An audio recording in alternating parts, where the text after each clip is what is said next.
Difícil, señores, la situación que se ha estado viviendo en Perú con la destitución de su presidente Pedro Castillo del partido Perú Libre, una situación que se veía venir porque desde la campaña electoral que le ganó la presidencia a Keiko Fujimori del partido Fuerza Popular, ahí, señores, no habían parado los dimes y diretes. Este presidente había ganado las elecciones del periodo 21 hasta el 26 con la promesa de llevar reivindicaciones al pueblo peruano que, como todo el mundo, vivió, señores, los momentos difíciles como consecuencia de la pandemia del COVID-19. Sin embargo, su elección como presidente fue cuestionada. Se le estuvo permanentemente acusando de haber ganado mediante un fraude, cosa que entendemos no fue así, sino que con la competencia que tuvo, que fue Keiko Fujimori, pues intentaron por todos los medios bloquear su llegada a la presidencia y ahora, ya siendo presidente, entonces bloquear su desempeño y, cómo no, lograr concretar lo que se dio la tarde de este miércoles. Prácticamente, señores, un golpe de Estado. Ahora vamos a analizar cuáles fueron los pormenores que se dieron desde el 2021, julio del 2021, hasta esta fecha, para que nosotros entendamos un poco, o para que nuestros seguidores entiendan un poco cuál fue la realidad que se dio en ese vecino país.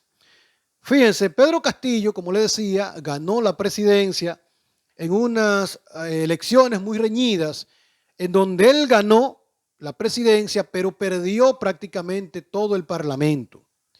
Y desde la juramentación en julio del año pasado, estuvo confrontando problemas el Ejecutivo, él como presidente, ¿verdad?, con el Parlamento, es decir, con los diputados y los senadores, que permanentemente estuvieron llevándole la contraria.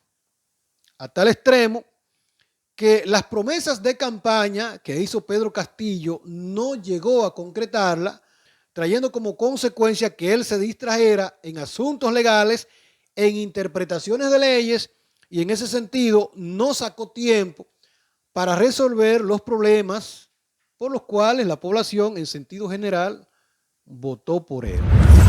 ¿De qué acusaban a Pedro Castillo y de qué Pedro Castillo acusaba al Parlamento? De estar haciendo malas interpretaciones de las leyes. En ese sentido, señores, la fiscal general Patricia Benavides lo acusó, entre otras cosas, de pertenecer a una red criminal. Esto fue cuando ya la crisis comenzó a agudizarse, pero hay que resaltar que la fiscal general Patricia Benavides fue electa por el Congreso, contrario a Pedro Castillo.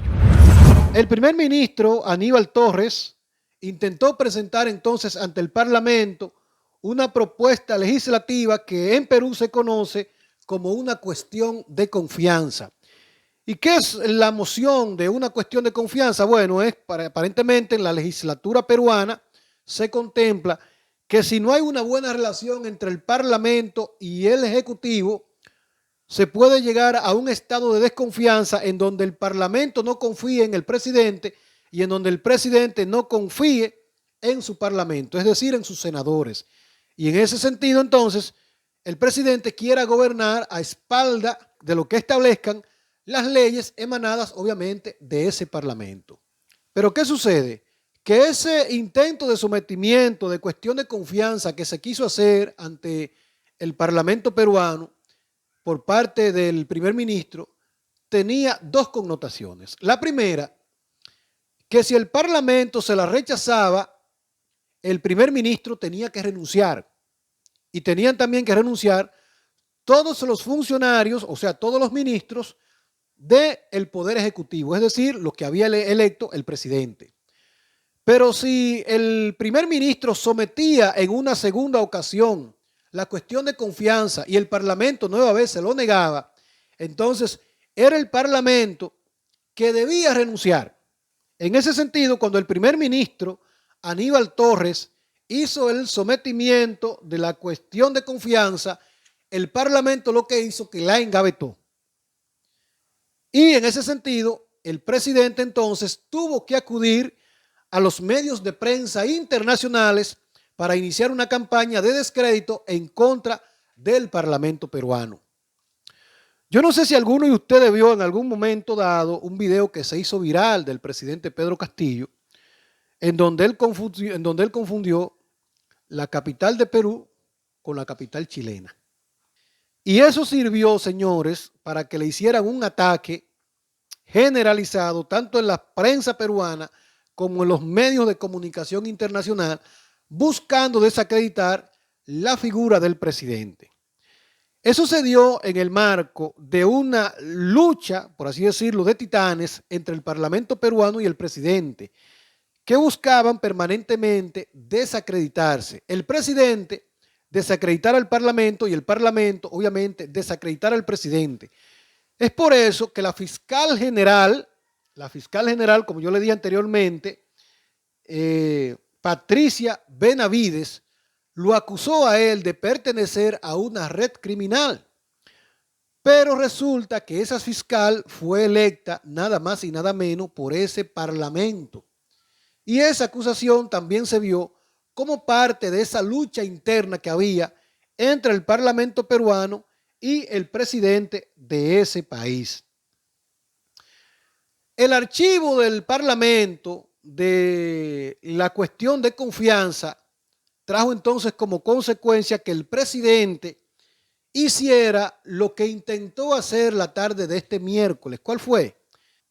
Decretar un estado de emergencia, un estado de excepción e intentar gobernar mediante decreto, señores.